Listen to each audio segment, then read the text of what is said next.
Is a sad reality we are seeing all too often. Yesterday, our cameras captured this life or death situation as a heroin addict was revived outside of Cheektowaga Town Court. There was no doubt Narcan has saved countless lives here in Western New York. But is this overdose drug a double-edged sword? 7 Eyewitness News reporter Rachel Elzafan sat down with a recovering addict who knows all too well the two sides of Narcan.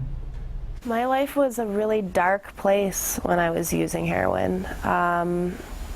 Every day, that was the only thing that mattered. At just 23 years old, Kayla DeAngelo is a recovering heroin addict. I have been Narcaned a dozen times. For DeAngelo and most addicts she knows, needing Narcan is scary, but still not enough to help them become sober.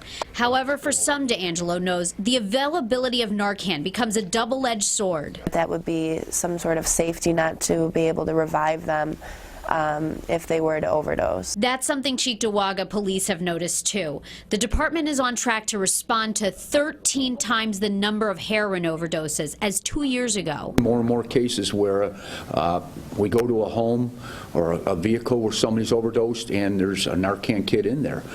We have several cases where people administered the Narcan themselves or somebody with them administered the Narcan. But Assistant Chief Jim Spire says a much bigger problem is fentanyl. Despite warnings that many do not know the deadly additive is in heroin, addicts are now seeking it out. The insanity of addiction is that you seek out the things that are most dangerous, just for the fact of it being stronger. Experts say after Narcan, there is not enough help for addicts. The real question is, after Narcan's administered, what happens?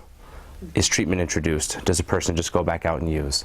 And for Kayla and police, even if some may be taking advantage of Narcan, it's worth saving someone's child. We're not going to ever do away with the Narcan as long as we can save people's lives. I am extremely grateful to even be sitting here. I believe that there's hope in my future, and I have a purpose to live by. Whenever Cheektowaga police officers administer a dose of Narcan, they also hand out this packet with numbers to call for help. We have that information on our website at WKBW.com. In Cheektowaga, Rachel Elzafan, 7 Eyewitness News.